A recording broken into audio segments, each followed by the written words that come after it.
Everyone says they want to be smarter. We all dream of having a mind that's so sharp it can just cut through any problem. But what if that sharpness, what if it comes at a price?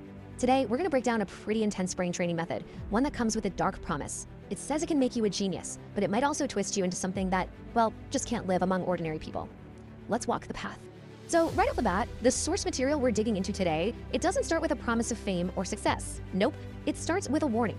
This one quote really sets the tone for everything. It's telling you that the kind of intelligence we're about to talk about, it isn't a social tool. It's a one-way ticket to isolation. And that leads right to this question, aimed directly at you. This isn't some casual self-help guide, not at all. It frames this whole journey as a really high-stakes choice. Are you going to stick with comfort, or are you going to chase a very dangerous kind of power? Okay, so here's the fundamental idea. This training will supposedly elevate your thinking to a level where you just see the world differently. You'll start to spot all the patterns, the flaws in logic, the hidden motives that, frankly, everyone else just misses. But in doing that, you might suddenly find you don't really fit in the world you used to know. The entire process kicks off by forging a whole new kind of focus. Now, this isn't about, turning off your phone for a few minutes. It's about training your mind to attack a single point with absolutely relentless force. And the tool for this is something called the mental isolation drill. And you have to notice that specific word they use, ritual.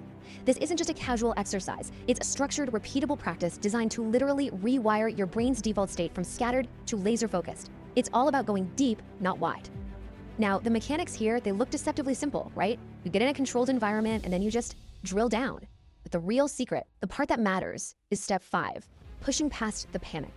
The source says your brain will literally fight you when you get close to an uncomfortable truth. Most of us stop right there.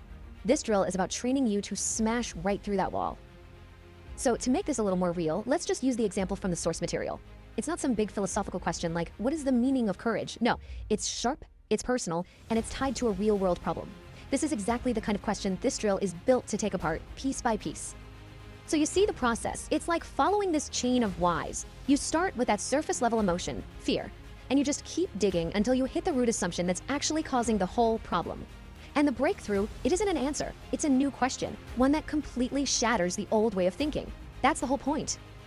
And here's where we see the trade-off, crystal clear.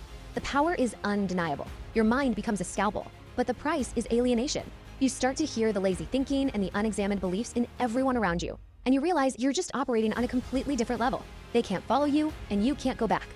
All right, let's move on to the next stage and see how this thing builds. Once you forge that focus, you actually change how you interact with the world itself. This step is all about shifting from just passively consuming information to actively hunting for tactical tools.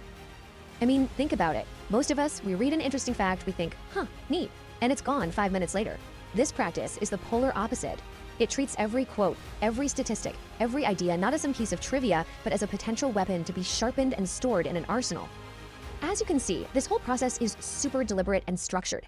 You don't just consume information anymore. You stop, you analyze it for its tactical value, and you catalog it for future use. The goal isn't just to know more, it's to build this readily accessible set of psychological and rhetorical tools you can pull out in any situation. And here is a perfect and kind of chilling example from the source. It takes a known principle of human psychology, loss aversion, and reframes it as a direct instruction for manipulation. See, this isn't about understanding people anymore. It's about controlling them. So here's the trade-off for step 2. On one hand, you become incredibly effective. You can win arguments, you can dominate negotiations. With the price, you might lose your sense of wonder. Knowledge isn't for enjoyment anymore. It's just for utility. You become powerful, but just like the source warns, you also become cold. This next step takes the training from inside your own mind and the external world of information, and it points it squarely at other people. This is all about learning to see the hidden codes, the little programs that dictate human behavior. This is basically about becoming a professional people watcher. But instead of seeing a person, you train yourself to see a system of repeating patterns. That nervous laugh they always do, the specific word someone uses when they're trying to hide something, that subtle shift in posture right before they lie. The goal here is basically to create your own personal dictionary of human behavior.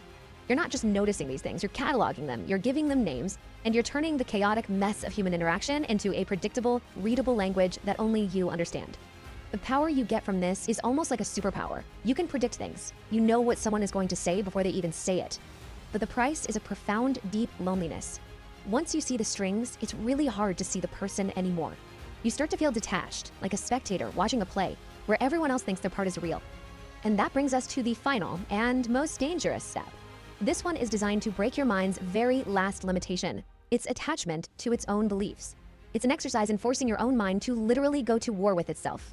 Most people spend their entire lives defending one single point of view. This drill forces you to do the opposite, to fully inhabit the enemy's territory. For 20 minutes, you argue one side with total conviction. And then for the next 20, you argue the complete opposite, with the goal of absolutely destroying your own previous points.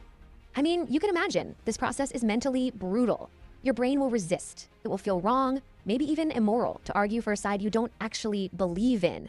But according to the source, belief is the cage. This drill is designed to hand you the key by proving that any position can be defended and any position can be attacked.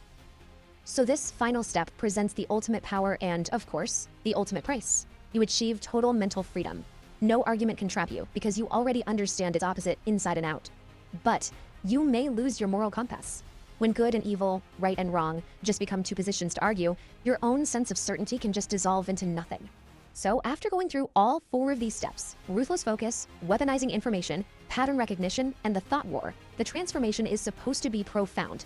It's not just a set of new skills you've learned, it's a fundamental rewriting of your entire mental operating system. And that's really the bottom line. The way you process reality fundamentally changes. You see layers that others don't. You make connections that others can't. You're just operating on a different wavelength entirely. And there's no going back to the way things were. And so we end right where we began, with a choice. The source material doesn't give an answer. It doesn't tell you what to do. It simply lays out the path and the destination, and it leaves you with one final provocative question. Is the power of genius worth the price of exile?